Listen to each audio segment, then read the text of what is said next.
Did you know if you have good genes, you're actually racist? That's right. Link Lauren explains what that means in under 60 seconds. I think what we're seeing with the Sydney Sweeney thing is for years, right? Calvin Klein, all of these brands, they had like overweight, non-binary people, like women with beards who looked like circus clowns. You had the guy from Queer Eye who's now selling, products at Ulta, and women are upset about that. We're over it. Okay, we're moving away from woke. Can we have some hot chicks in ads, right? Sue us for wanting some hot, attractive people in ads, not people who view their bodies as like biological experiments, okay? So Sydney Sweeney, she's in this advertisement. She's selling jeans. It's a double entendre play on words. Good jeans / good jeans. And when I saw the reaction, I thought, you know what? Maybe we should talk to Secretary McMahon and shut down the Department of Education, because clearly the schools aren't teaching y'all anything because you look like idiots. All right, guys, good Tuesday. The president shortly returning to the White House after a few days overseas, and a lot of progress. We talked about this, these big trade deals, huge momentum going forward. Even CNN had to admit this on air. They said this is the biggest trade deal. President Trump's effort effectively reshapes the global trading order. That's right. And then check out this in the New York Times. The New York Times said, this is a direct quote, not Breitbart, not the Daily Caller. This is the New York Times. Many businesses reacted to the agreement positively, though some Europeans were concerned about having conceded too much. Uh-oh. Do you know what that means? Between the New York Times and CNN, Trump got it done. No one said it could happen before. Why haven't we done it in the past? I asked E.J. Antoni that yesterday. He said, because no one was willing to fight for us. He has effectively transformed the entire global trading system. No U.S. president going forward will be able to not insist on basic reciprocity. What's good for us is good for you, no less. And by the way, I think the tariffs will stick around for a lot longer after Trump, but huge deal. And these guys don't want to admit it, but the reality is that these are great deals for the U.S. We're getting a lot more. I'm telling you, this is so big, and we're going to talk about this a little bit in a little bit with Daniel Turner about what we're getting on energy. This is huge in terms of what it's going to mean for our country. Plus, President Trump went off on windmills, and I'm going to show you this because it's huge about how stupid what the left is doing on windmills. Anyway, so that brings it up. Daniel Turner, he's the founder and executive director of Power the Future. He'll be on with us in just a little bit. And then, but before that, Link Lauren, brand new, really cool show on the Megyn Kelly network called Spot On with Link Lauren. He's going to join us because there's a lot to break down, including a really silly backlash against a Sydney Sweeney jeans ad. And I'm not kidding about this. It's insane. But before I get to that, and by the way, tomorrow, Senator Roger Marshall, panel show on Wednesday with Amber Duke. It's going to be amazing. And then Robert Cahaley on Friday. So this is going to be great. But before I get to that, you guys know what I did over the weekend and what I'm already looking forward to getting back on the grill. Riverbend Ranch is such a game changer when it comes to what I put on the grill. This company, Riverbend Ranch, has been perfecting steaks and other meat products, because I got to be honest, I love the hot dogs. I know that's not like the high-end stuff. Everyone loves the strip and the ribeye and the medallions. But for 35 years, these guys have been perfecting tenderness and marbleness that is unbelievably mouthwatering. When I put them on the grill, everybody was like, where are these from? It's better than any steakhouse. Trust me. Wherever you've been, the Riverbend thing, because there's no artificial growth hormones, no antibiotics, just real honest beef from ranches in Montana and Wyoming, straight from the ranch to you. They've been aged a full 21 days. It is like nothing you've ever tasted before. Go to riverbendranch.com. Use promo code Sean, SEAN, and get $20 off. Riverbendranch.com, promo code Sean. Trust me, you're going to love me forever. By the way, I get the cowboy package. It's amazing. Get the hot dogs. Try the beef jerky as well. You're going to love it. Riverbendranch.com, promo code Sean.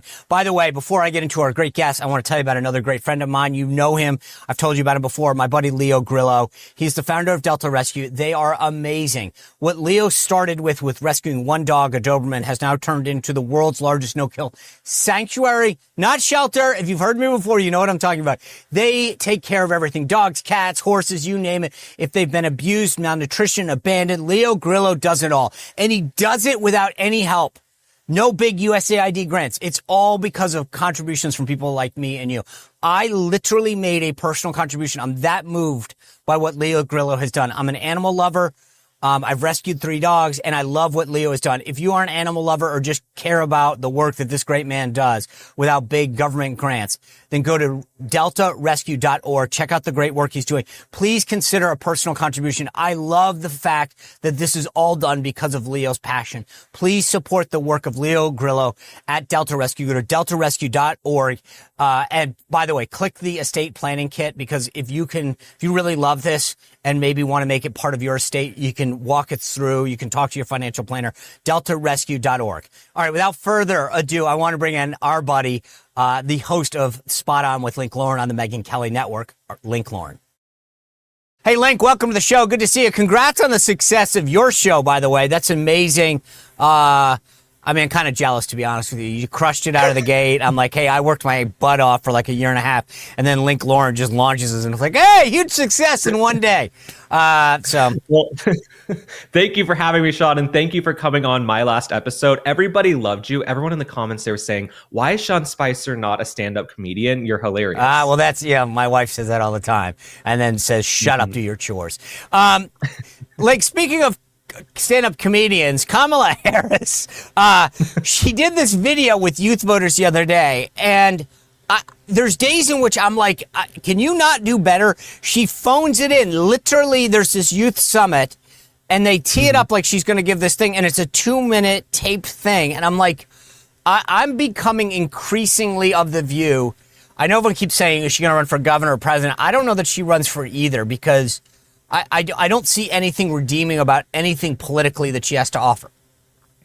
Well, I was thinking about this morning because I knew I was coming on your show. And I think with Kamala Harris, let's say for argument's sake, she wakes up tomorrow and she's the most gifted, skilled politician, right? She doesn't talk like a drunken sailor on a 2-week bender. She can form coherent sentences. She has some policies. I still think moving into the 2028 election, something we don't talk about enough, the stain of the Biden cover-up is going to be pushed onto Kamala, probably from the other Democratic primary candidates. Like someone like Bashir, Buttigieg, and others, they might really be coming at Kamala because she was the VP. She was supposed to be the person closest to him, the last person in the room with him. She stood by him. She defended him. Even when she ran, she was asked on The View, what would you have done differently? And she said, not a thing comes to mind, Sunny Hostin. I think she is going to really be blamed for the Biden cover-up moving into the next election. So she could have the best policies on earth, which she doesn't. She has horrible policies that are unpopular. But I think this Biden cover-up is going to be a big question of her honesty and if the American people can trust her. So you think that like a guy like Bashir or Newsom would turn it on her and say, look, you want to talk about this Biden stuff. Why didn't you say anything? You saw it every day.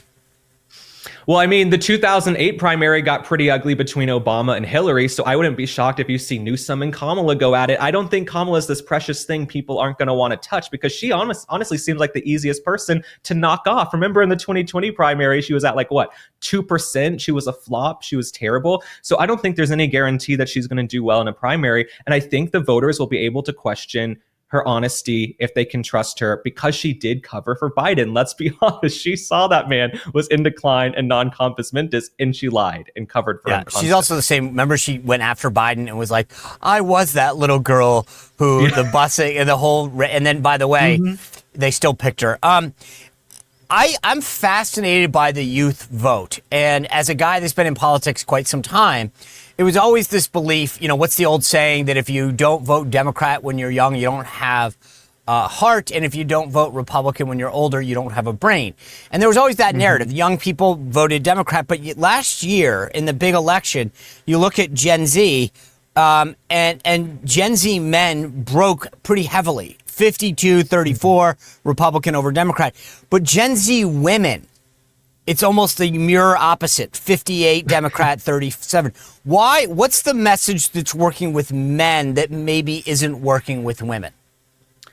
Well, I think I think this gender gap is honestly going to get worse and worse. I think we're going to keep going like this. I think President Trump just speaks to young men, especially in Butler on July 13th. I know I always bring this up, but when President Trump stood up and said, fight, fight, fight with blood streaming down his face, nobody has ever looked cooler or will ever look cooler in the history of politics in America ever on earth. period. And so I think for young men, they saw someone who's willing to fight for them, to take on the establishment. He was also going and speaking to them on podcasts and finding them where they were. And then I think the left has also just denigrated men for years, especially masculinity, right? Masculinity is toxic. If a guy sits too comfortably, he's manspreading. If he explains something to a woman, he's mansplaining. There's always this negative lean to everything about being a man on the left. And then the left can't even define what a man or a woman is. So it's no shock that they're fleeing in droves from that party. And then I think also a lot of the women on the left at this point, they're shrill, they're screaming, they're saying, we hate men, we're independent women. They want to sit at home watching MSNBC. And a lot of them look like Chewbacca. And so I think a lot of the men are going to keep moving to the right. But the thing that's interesting to me is, you know, to your point, like for 4 years, we were told about toxic masculinity and we were bad and we needed to get in check. And yet it's almost boomeranged. It's now like you want to express yourself and open a door for a woman and talk about toughness. And right. So do you think that we've rebounded? We learned, you know, the wokeness, the DEI has gone away, or is that just because Trump's in office, Republicans control both houses of Congress, and we're in sort of a safe zone? No, I think we are shifting toward more conservative values. And I think we're going to talk about this later. Even in advertising, you see them moving back to tradition and moving away from woke. Jaguar tanked their company. They put men in dresses on like Mars and colorful outfits. Why not just show a hot chick driving a car like the old Carl's Jr. commercials? So no, I think we're definitely seeing a shift. But yeah, I think these men are tired of being denigrated by the left over and over and over, and especially by these women. You know, it's funny. We talk about the messaging and the messages that get through to different genders and folks and ages. I think tactics are also important, right? If you look back on the last election, President Trump met people where they were. He went on shows like Theo Von and the Nelk Boys and Joe Rogan.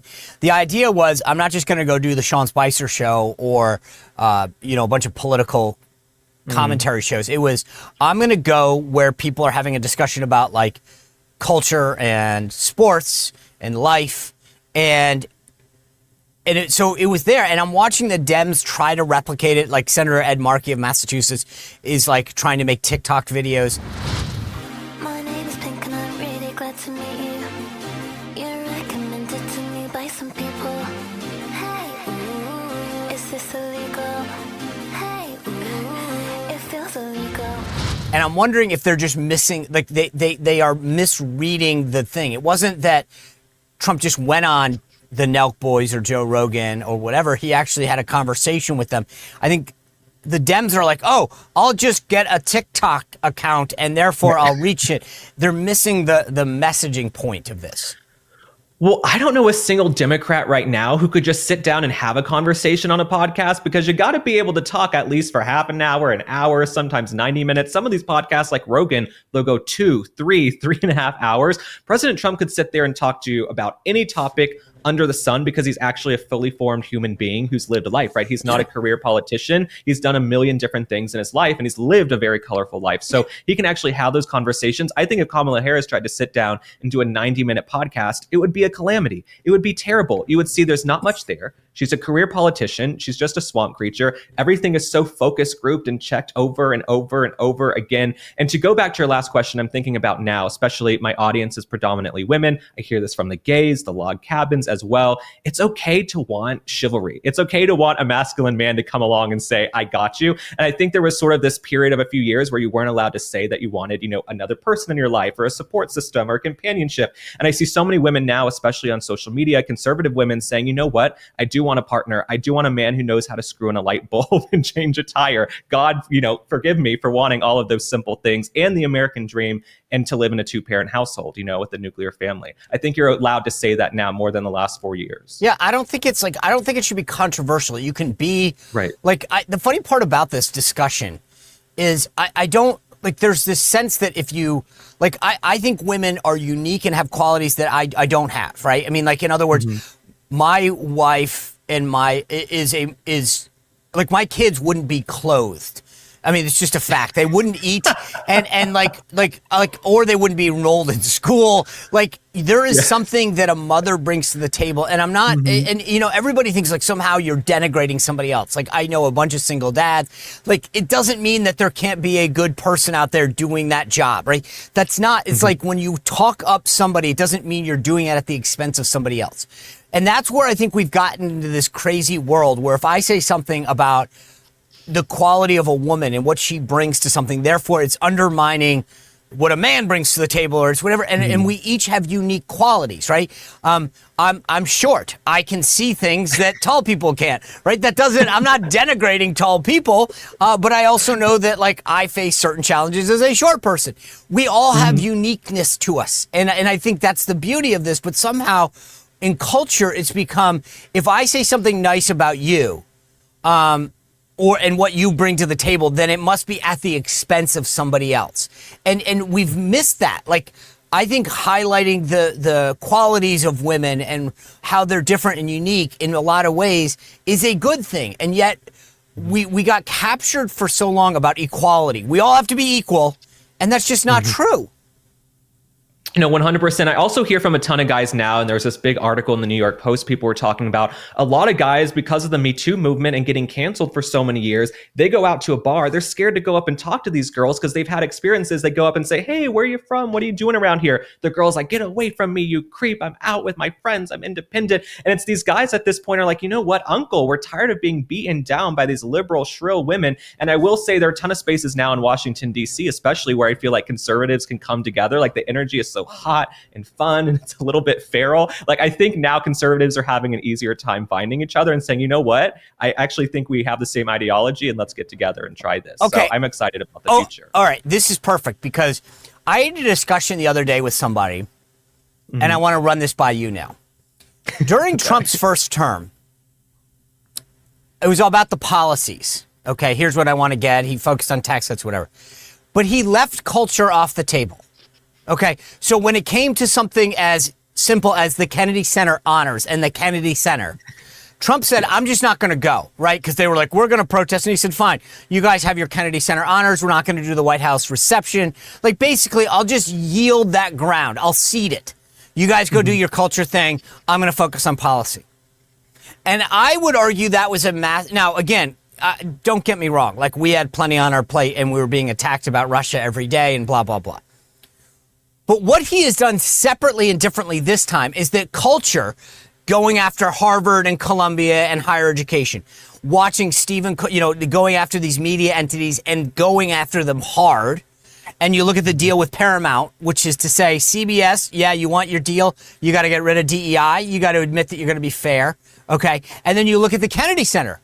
And what did he do? He didn't say, I'm going to yield it anymore. He said, screw that. I'm appointing Rick Grinnell. I'm naming myself the chairman of the board, and we're going to have good content here, and it's going to sell out, and we're going to show that you can do it better, right? To your point about going out, is that we have made a culture fight. We're going to take this on, and we're not just going to cede the ground anymore. We're going to go, boom. We got the policy and we're coming after the culture. And that's different because now I got the chest pumped up. I'm going to go out there and I'm going to fight the culture war as much as I fought the policy war, which I love.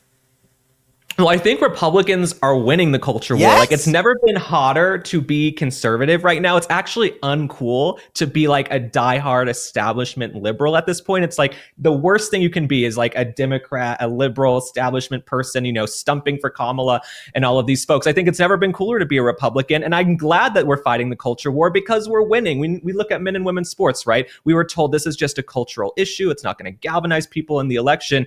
Turns out it really drove people to the polls. And I remember that ad that they were running in swing states about how Kamala Harris supported taxpayer-funded surgeries for inmates. And we were reliably told that's not going to sway the election. That pissed a lot of people off. They're like, you know what? I'm trying to put food on the table. We're fighting Biden's inflation. We've gone through COVID. And you want me to pay for some trans person in prison to get a sex change operation? Hell No. And so I'm glad we're going out and fighting the culture war in ways big and small. And when it comes to the Kennedy Center and the arts, not to be so deep and namaste, I feel like the arts bring people together, right? Everybody can come together under a roof and watch Les Mis or Cats the musical, the Betty Buckley version if President Trump is watching. But yeah, no, I'm glad we're fighting the culture war. And I also hear they might be renaming the Opera House to the First Lady Melania Trump Opera House, which I love, okay? Because First Lady Melania Trump, I'm probably her number one supporter. I think she's been so unfairly maligned. She gets nothing but negative press from the mainstream media. And what has she done? What has she done? You know, Michelle Obama gets put on the cover of Vogue 3 times. She looks terrible. Jill Biden looks like a geriatric hooker, and she's on the cover of Vogue 3 times as well. And so why can't Melania Trump get something, right? She'll have been first lady for 8 years. Let's name some things after Melania, okay? Is that all? Is that too much to ask for? No, not at all. All right, here's a culture issue that sort of I didn't get. And I need your take on this because I didn't see it, I didn't get it, and I'm like, this is because this is kind of, you know, we talked about how we were winning the culture war, and there's this actress, her name is Sydney Sweeney. She's doing an ad, a jeans ad. So you talk about throwback to old school, like this is, you know, like females doing jeans ads. Shields, right? Yeah. Okay, so she does it for a company called American Eagle, and it got a lot of attention, and she talks about the tagline is Sydney Sweeney has good genes.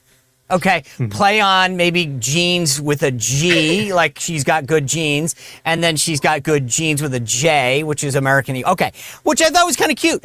And then I start hearing about this blowback, and literally it says it has racial undertones, and I'm like, whoa. Racial undertones. It's a jeans ad, and the tagline is she's got good genes. Cute play on words. And sure enough, I'm like, I have to figure this one out. Salon comes out and it says the term, listen to this, the term great genes was historically used to celebrate whiteness, thinness, and attractiveness. What? I mean, somebody walks up to someone and goes, you got great genes, whether it's a G or a J. I'm thinking that's a compliment. And now apparently, no. Au contraire, mon frere. Right. You've just called someone historically white or thin, or I dare say this, attractive.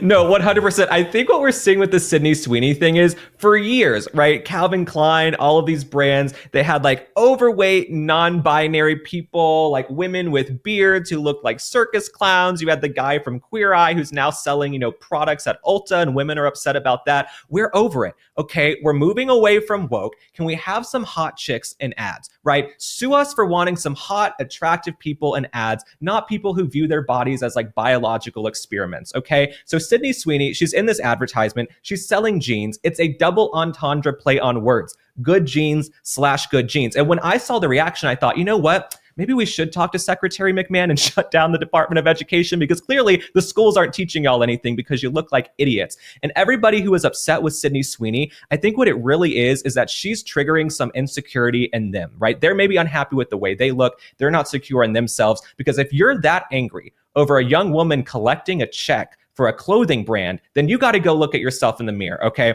And they tried this years ago with the Victoria's Secret fashion show. And as a gay man, I love the Victoria's Secret fashion show. I love the pomp, the circumstance, the music, the ridiculous outfits that come down the runway. They're like size quadruple zero. That show got canceled a few years ago during the whole woke mob. Now it's back, okay? We're allowed to say, you know what? We don't have to look like everybody in an advertisement. And I said this on my show yesterday, when I go into like a Nike store or something to buy like sneakers or gym shorts, everybody in the ads is like 6'5" and ripped and tall with like a 12-pack. Nobody looks like me in those ads, but I'm not offended because I'm not a little daisy, okay? I'm there to buy sneakers and gym shorts. So these women who get offended because they don't see themselves in every single ad, it's you guys who are insecure, in my opinion, Sean. I love that. I agree. I don't go in when I buy the shoes. I don't go, oh my God, I'm offended. I'm like, I want to be that guy too. I want to look like I'm cut. Exactly. I know I won't be, and the sneakers aren't going to help me, but I'm kind of like aspirational. Link, I got to ask you one last thing before I let you go, because over the weekend, I was listening to an interview that Charlie Kirk had done with Tucker Carlson, and then I asked EJ Antoni from the Heritage Foundation about this yesterday, about this phenomena with younger Americans. And you are one, so therefore I can ask you this. Charlie brought this up, this whole thing called buy now, pay later, right? This idea that young people are being told, buy whatever you want, and pay later. So you go onto an app, and Charlie gave an example of a pizza, and instead of paying $20 for the pizza, you're told at the end of the purchase, we can break this up for you. So you can pay $5 now, $5 in a month. And what it is effectively doing is putting ownership out of reach for a lot of young Americans, because they're being told, just buy what you want now, pay later. But like things like, if you're living in a debt type of world, you'll never be able to afford a house or whatever, and we're going to have a generation. Is this something that you and your friends talk about, or is it true, or is this just more of an academic exercise? So I don't talk about this with my friends, but I do see anytime I buy something online now, there's like the Klarna, buy now, pay later, and it separates it. Even with my credit card the other day, I was looking at something and I stayed at a hotel and it was like, you can plan it. You can pay this for 3 months, this for 6 months, this for 12 months, but then you're paying a whole bunch of extra money when you should probably just bite the bullet and pay for it right then and there. And I do believe we have to teach more financial literacy for these kids, right? If you can't afford to just buy a pair of jeans, if you're putting a pair of jeans into like 5 installments over the course of a year, then maybe you need to go back to the drawing board and look at your career. And something I've been pushing for a long time is stop going to these 4-year universities and racking up hundreds of thousands of dollars of debt, right? You might pay for the dorm or the apartment, and then you're spending money on food and you're paying for the classes. And there's no guarantee. Now, Fortune just came out with a study. There is no guarantee that if you have a degree as a 22 to 27-year-old man, that you're going to get a job over someone who does not. So go to a trade school, go to a technical school, start working and learn financial literacy. I went to a really good school. I went to the top school in the country, and then I went to NYU. Not once did anybody teach me how to do my taxes. Not freaking once did anybody teach financial literacy, how to write a check, how to balance a checkbook, none of that. Okay, I learned absolutely bupkis nothing. So for these young people, you can go online now and learn financial literacy. You can go on ChatGPT, but if you have to separate a pair of jeans or like a smoothie into 4 payments, that's a bigger issue. You need to look at yourself in the mirror and reassess that.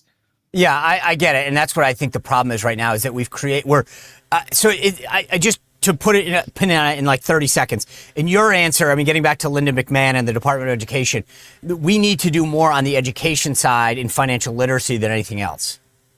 No, 100%. I think these kids are not taught financial literacy in school, and they're spending all this money on school. They're racking up all this debt, and there's no guarantee now, if you're a young person in America, that that degree is going to put you at the top of the list for a job. If you want to be an attorney, if you want to be a doctor, you want to be a plastic surgeon, of course, you need to go get a medical license and get a degree. But I think in the future, plumbers, electricians, carpenters, people who can actually build and do things with their hands, they're going to be taking home the big bucks. You know, a plumber in New York City is making really good money right now because a lot of young people and future generations don't know how to do jack for themselves, Sean.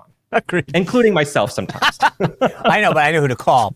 Link Lauren, his brand new show, Link Spot On with Link Lauren, is fantastic. By the way, he had the great honor of being the pool reporter in the White House pool the other day, which I think is super cool and awesome.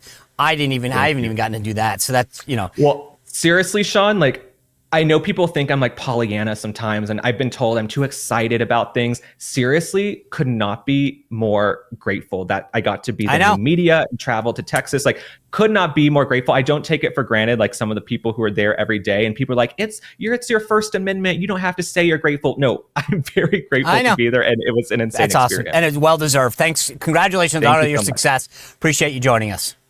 Thank you. You bet. Great conversation with Link. Now I want to bring in Daniel Turner. He is the executive director of Power of the Future to talk about how these trade deals are going to benefit the U.S., plus why President Trump agrees that windmills are stupid. Daniel Turner. Daniel, good to see you. Let's just do me a favor. We keep hearing about the importance of this EU trade deal, especially when it comes to our energy sector.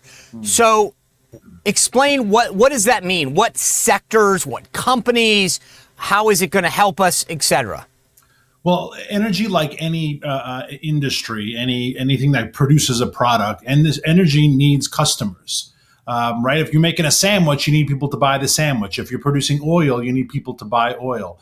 So what the president did was he expanded the customer base of the energy industry. And that's important for a couple reasons. One, of course, yes, it helps with growth. It helps with projecting into the future and more investment, et cetera, et cetera. You can make more sandwiches if you can prove to investors more people are buying them.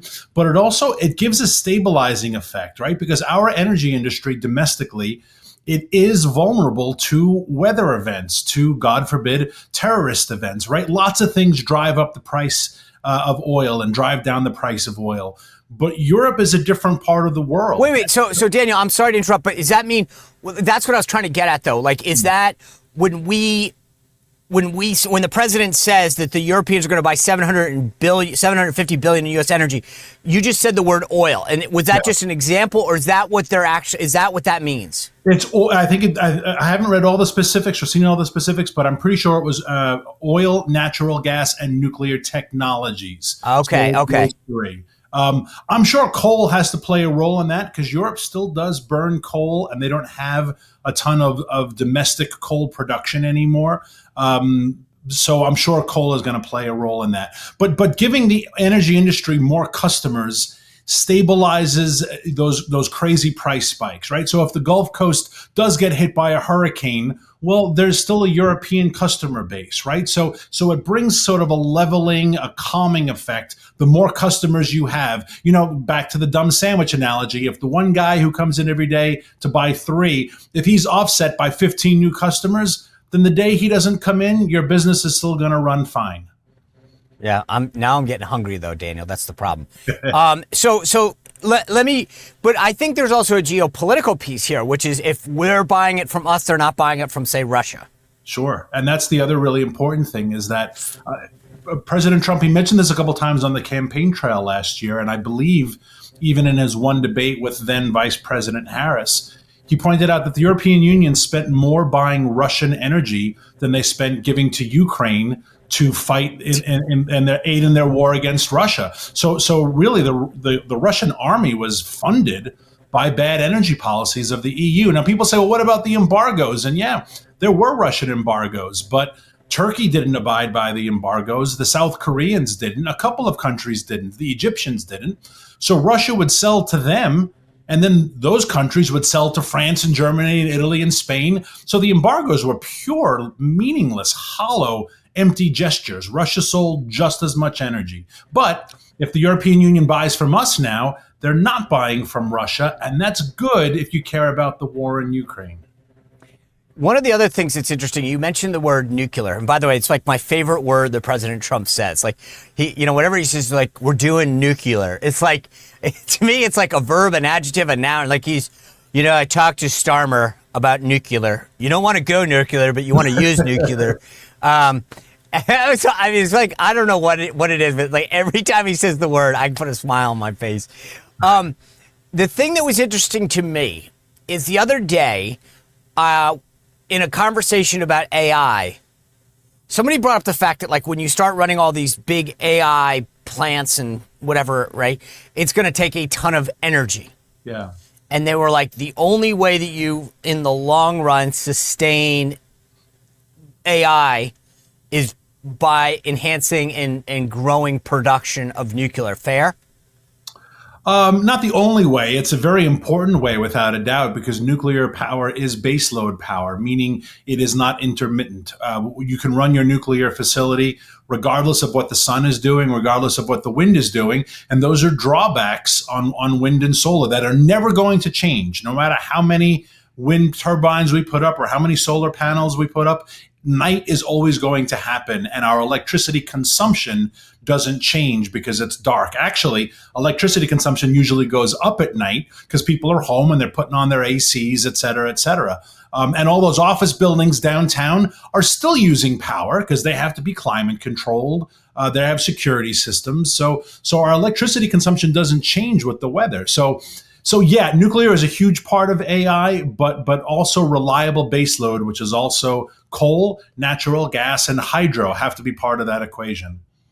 So after the deal comes out, I'm reading all of the various statements that come out. There's the Renewable Fuels Association president said, we thank POTUS and European Commissioner president for reaching this important agreement. The corn refiners put out a statement. The National Grain and Feed Association put out a statement. This meaningful step forward in opening one of the world's, right? So I guess my point to you, my question is, where do all those guys fit into the equation? Why are they excited? Well, the 750 billion for energy, but there were also opening agricultural markets. I'm sure that's where the grain and feed people come in, and then the 600 billion in investment. I'm sure a lot of those organizations see that they're part of that deal as well. The renewable folks, I don't think you want to anger President Trump on your product, and they're in a pickle right now. They've had a great couple of years, right? They got lots of subsidies, they got lots of support. That piggy bank has ended, so they're kind of in a tough spot. They don't want to anger this guy, but they're not happy with what President Trump has done because a lot of their subsidies are now gone. Daniel, you mentioned among the renewables the word wind, and I got a kick. I want to play you. President Trump teed off on windmills, and this is what he had to say when he was with Prime Minister Keir Starmer over in Scotland. Wind is a disaster. But in Scotland and across the UK, wind farms. I know, it's a shame. It's not his fault. I used to tell Alex Salmon. Have you spoken to the Prime Minister, and will you speak to the first? Well, all I can do is give my way. Look, wind is the most expensive form of energy, and it destroys the beauty of your fields and your plains and your waterways. And look out there. There's no windmills. But if you look in another direction, you see windmills. When we go to Aberdeen, you'll see some of the ugliest windmills you've ever seen. They're the height of a 50-story building. And you can take 1,000 times more energy out of a hole in the ground this big. This big. It's called oil and gas. And you have it there, the North Sea. This big, that nobody would even see. You can take 1,000 times more power because the wind is intermittent, it doesn't work, it's extremely expensive. All the windmills are made in China. They used to be Germany and China, now they're mostly in China. They all come out of China. They say that the blades, which are carbon fiber, you can't bury. Oh, okay, you can't bury. What are you going to do, dump them in the ocean someplace?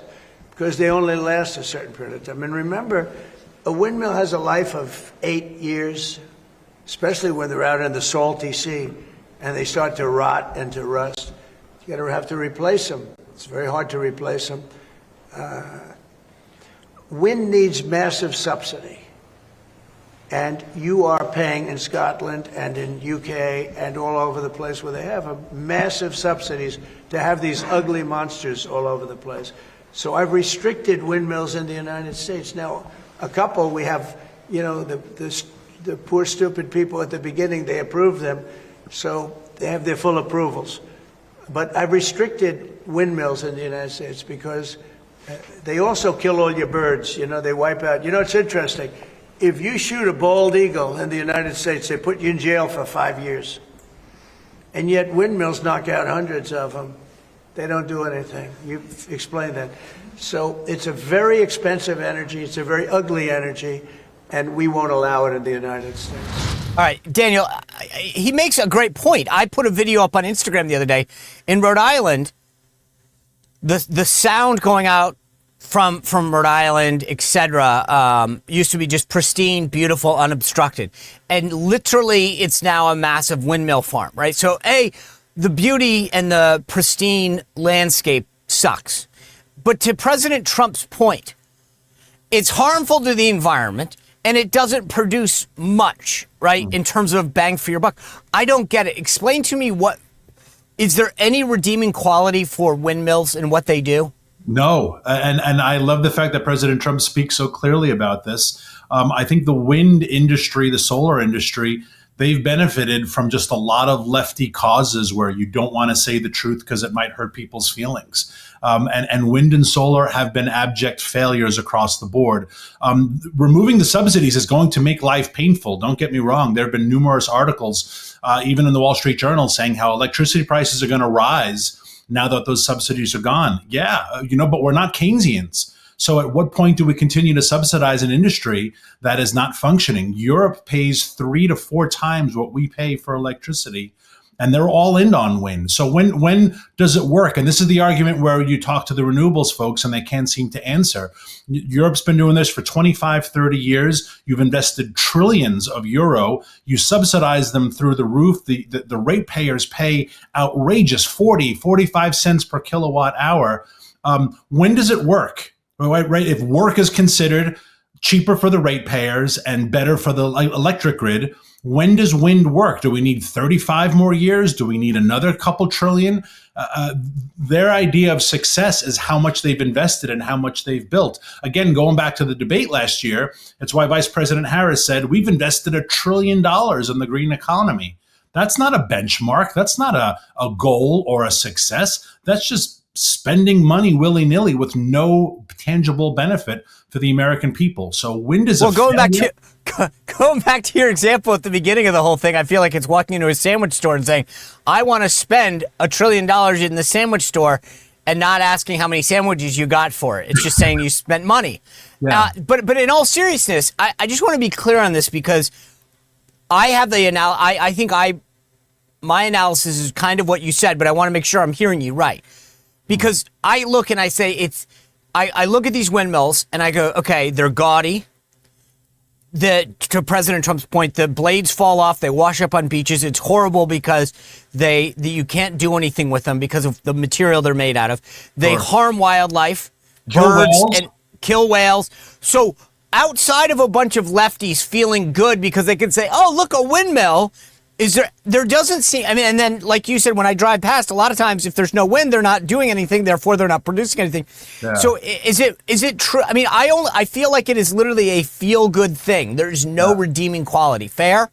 100%. Outside of your list, what good have the Romans ever done for us, right? Like, you just keep listing all the things that are bad about windmills. And so when do we get to the good part? And this is bipartisan, right? And this is where I am nonpartisan when it comes to energy and American energy dominance.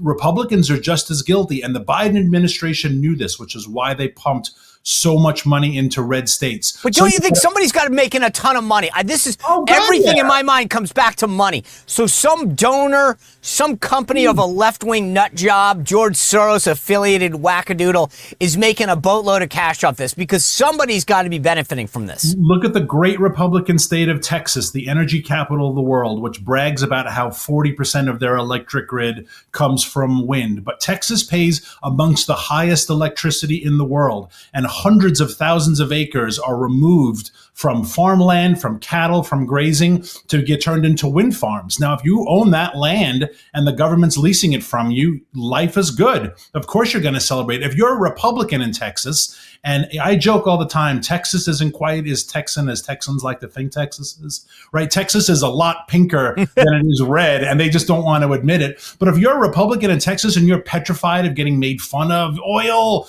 hillbilly, gun-toting, climate change is the best way to look like, hey, I'm with it, I'm cool, I'm hip, I support wind energy. But what are you doing for Texans? You're costing them a fortune, and your grid is the most vulnerable, amongst the most vulnerable of all the states. So it is bipartisan stupidity. You're right, though. It's so scary to think of a state like Texas. We saw this a few years ago when the whole thing froze over. These guys, like the idea of Texas of all places where there's like oil comes right out of the ground. Anyway, I cannot believe we've got ourselves into the situation where there's like, if you care about the environment, this is bad. If you care about renewables, it's bad. I mean, like, and we have a source called nuclear that's actually safe, produces more. And as you point, it doesn't require the sun to be out or the wind to be blowing. There's another interesting thing going on today. EPA Administrator Lee Zeldin says he is issuing plans to overturn the 2009 scientific finding that greenhouse gases threaten human welfare, which is because it all goes back to climate change and a bunch of the big regulatory efforts that were put in. What's the significance of this? Because just as we were talking, the lefties are going to go nuts about this one. Yeah, so this is what they call the endangerment finding. And this was a ruling that came out of the 2009 Obama EPA very, very early on in the Obama presidency and kind of set the tone for what we should have expected from him for 8 years. And what the endangerment finding said is, hey, look, we're going to determine if this thing is dangerous to the American people, then we are responsible for regulating it. And we have determined that greenhouse gases are dangerous, therefore we can regulate it. The question is, what is defined as a greenhouse gas? Right? It used to be methane, but then we decided that carbon dioxide was considered a greenhouse gas. The other problem is what's considered a dangerous level? How many particles per million? That can change willy-nilly based upon who the administrator is. So getting rid of the endangerment finding, what it's trying to do, what Administrator Zeldin is trying to do is saying these things reside in the Congress. They don't reside in the unelected bureaucracy. Because what happens is you get an Obama administration and we put the particles per million super low and we expand greenhouse gases to include everything. Meth cow farts, right? We've heard those jokes. Then you get a Republican and you're like, well, we're going to shrink that and we're going to make the particles per million huge. And you just play this ping pong game. What happens to industry there? What happens to people trying to make a living, right? You just have a small mom and pop Sean Spicer utility company. Every couple of years, you get new rules and you have to recomply and recertify. And what the hell? How do you run a business this way? So Zeldin is saying, give all this back to the Congress. We are not going to make these determinations. Congress has to. But as you well know, because you're a political genius, Congress doesn't ever want to put their fingerprint on this because they will get killed in the polls. So they want the bureaucracy to make those decisions. It's why they never voted on the Green New Deal, right? Why they don't want to make tough decisions in Congress. They want their bureaucrats to do it for them. So brave of Zeldin, political nightmare about ready to unfurl. But again, it is necessary for the health and well-being of these industries. So this is more about who makes the decision than what the decision should be in theory, right? Yeah. And the American people should make the decision vis-a-vis their congressmen. And if you don't think that CO2, which is 0.04% of atmosphere, right? 0.04% of atmosphere. Think about that, right? If you don't think that that decision should be determined by an unelected bureaucrat and the EPA, that Congress should make that, well, then that is their job of Congress.